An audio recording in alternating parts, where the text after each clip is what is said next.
insan, ngayon ako ay magluluto ng buttered shrimp na nahuli sa ilog. Ayan. Pagkatapos nagpainit na ng kawali at pagkatapos nilagay na yung butter, ang asawa ko pala yung nagluluto dyan. Ayan. At pagkatapos nilagay na yung bawang. Ito na naman tayo sa pagkatapos. Ayan, feeling niya ay chef siya.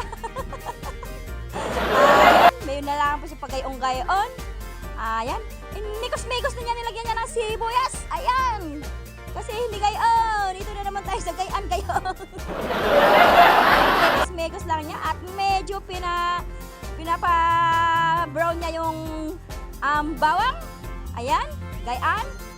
At pagkatapos niyan, igigisa na niya yung shrimp. Ayan, gayon. O, diba? Nahuli ka pala yan sa ilog. Inuwi niya yung kagabi. Pinasalubong niya sa akin kasi sabi niya, ayan na yung paborito mo. Para hindi ko siya mapagalitan dahil siya ay napatagi na naman. Sa kapitbahay, ayan. Tapos migos nga niya ng gayang kasi hindi gayon. Ayan.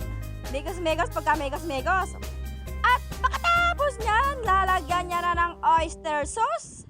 Ayan. Para masarap daw, gayan. Tinaktak pa niya para masimot. Ayan. Tapos minigos-migos niya naman gayan kasi hindi gayon.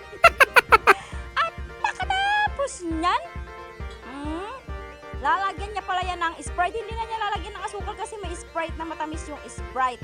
Oo, kasi kami medyo nagpapawas kami sa malatamis sa pagkain.